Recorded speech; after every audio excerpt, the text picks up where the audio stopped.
కాదనబాటు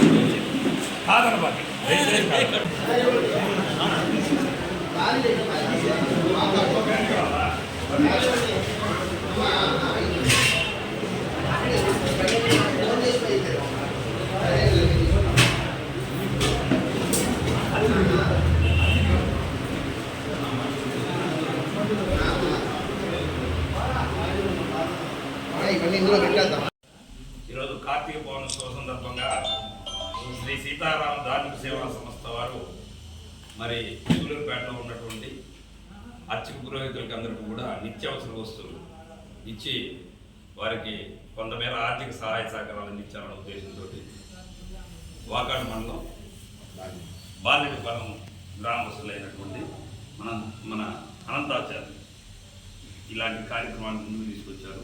దీనికి ప్రవాసాంధ్రుల యొక్క సహాయ సహకారాలు తీసుకొని మొదటిగా సూళ్ళూరుపేటలో వితరణ చేయడం జరుగుతుంది. వీరు గత 4-5 జిల్లాల్లో కూడా ఈ విధంగా వితరణ చేయడం జరిగింది. శ్రీ సీతారాముల దేవస్థానం తరఫున ఆ రాముడు వారి యొక్క కృపాకటాక్షాలు ఎల్లవేళలా ఉండాలని కోరుకుంటూ సెలవు.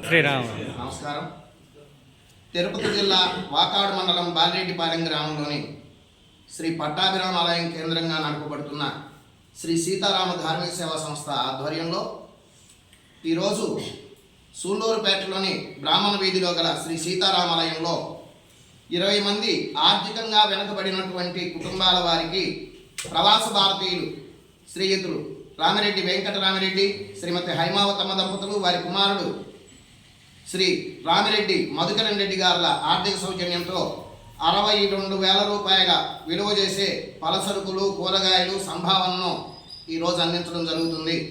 ఈ ధార్మిక సేవా సంస్థ ఆధ్వర్యంలో ధార్మిక, సామాజిక, సాంస్కృతిక కార్యక్రమాలను మేము గత 2020వ సంవత్సరం నుంచి ఇప్పటి వరకు 80 లక్షలకు పైగా రూపాయలను దాతల దాతృత్వంతో చేయడం చాలా దాతలందరికీ కూడా హృదయపూర్వక కృతజ్ఞతలు, ధన్యవాదాలు తెలియజేసుకుంటున్నాం. అలాగే మున్ముందు ఈ శ్రీ గాయత్రి బ్రాహ్మణ సేవా సంస్థ ఆధ్వర్యంలో మరికొన్ని కార్యక్రమాలు చేయడానికి వారి సహాయ సహకారాలతో మేము ముందుంటామని తెలియజేస్తున్నాం. ఈ కార్యక్రమానికి అన్ని విధాలా సహకరించినటువంటి శ్రీయుతులు కారంచెట్టి మల్లికార్జున శర్మ గారికి మరియు ఇక్కడ ఉన్నటువంటి పెద్దలందరికీ హృదయపూర్వక నమస్కారం తెలియజేస్తున్నాం.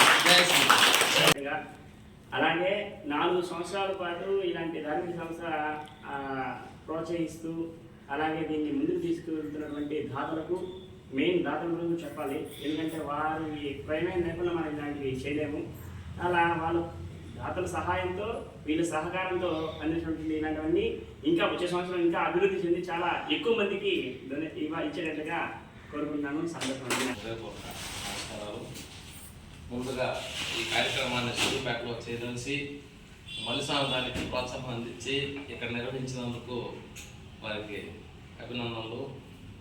మీరు ఇలాంటి కార్యక్రమాలు చేసేదానికి భగవంతుడు మీకు అన్ని విధాల శక్తి ఇవ్వాలని కోరుకుంటూ